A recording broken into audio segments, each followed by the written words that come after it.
बाकी बड़े उम्र के लोग अलग हैं। 1 लाख युवक जान गंवाते हैं हर साल लापरवाह ड्राइविंग के कारण।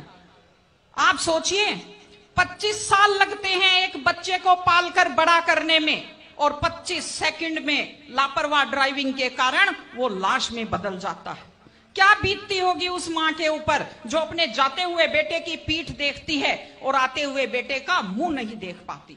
आप लोग क्या सोचते हैं, अगर आप अपनी पावर दिखाना चाहते हैं तो मिल्खा सिंह की तरह तेज दौड़िए, या कि आप नीरज चोपड़ा की तरह, देवेंद्र झाझड़िया की तरह आप तेज भाला फेंकिए मोटरसाइकिल का कान मरोड़ने में, या तेज गति से कार भगाने में कोई बहादुरी नहीं होती। अगर आप सोचते हैं कि आप बड़े हैंडसम और डैशिंग दिखते हैं तेज गाड़ी भगाते हुए, आप डैशिंग हैंडसम नहीं दिखते, आप लापरवाह दिखते हैं, आप बेपरवाह दिखते हैं, आप बेवकूफ दिखते हैं।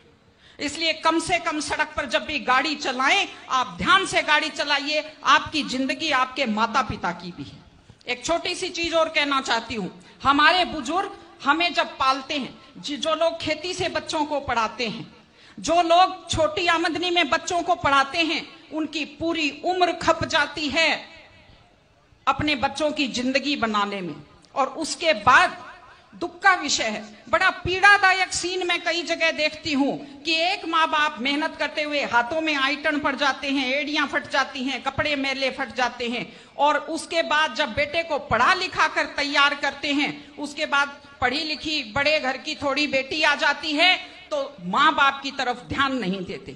आज हमारे 60-70% घरों में हालत यह है कि बुजुर्गों को रोटी तो मिल रही है लेकिन इज्जत से रोटी नहीं मिल रही। इस चीज को बदलने की जरूरत है। माँ बाप, मैं आपसे कहती हूं, जैसी भी परिस्थिति होती है, माता पिता आपको राजकुमार की तरह पालते हैं। आपकी भी ड्यूटी है, जैसी आपकी हैसियत है, बुढ़ापे में उनको बादशाहों की तरह से रखिए, उनकी सेवा कीजिए, उनका सम्मान कीजिए।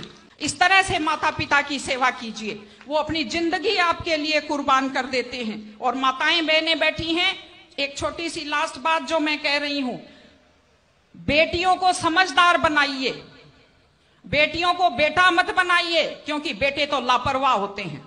बेटियों को समझदार बेटी बनाइए। जब वो घर से बाहर जाती है तो उसको समझाइए कि वो साथ अपने घर की इज्जत लेकर के जाती है। बेटियों को समझाइए कि कैसे लोग मीठी मीठी बातों का जाल लेकर शिकारियों की तरह से घूमते हैं, और अपनी बेटी को संस्कार दीजिए कि वो जिस घर में जाए अपने सास ससुर की सेवा करे। आजकल मैंने नया ट्रेंड देखा है, बेटियां माँ मम्मी की तो बहुत चिंता करती है लेकिन सास की चिंता नहीं करती हैं। ये गलत चीज है। औरत घर की धुरी होती है। अगर वृद्ध लोगों की चिंता नहीं करेंगे तो हमारे वृद्ध लोगों को सुरक्षा कैसे मिलेगी, उन्हें सम्मान कैसे मिलेगा, इनकी जिंदगी खुश कैसे होगी। इसलिए कोई भी कौम तभी आगे बढ़ती है जब वो संस्कारवान हो, जब वो मेहनती हो, जब वो शिक्षा पर ध्यान दे। हमने ये सब किया है, मैं आपको बधाई देती हूं।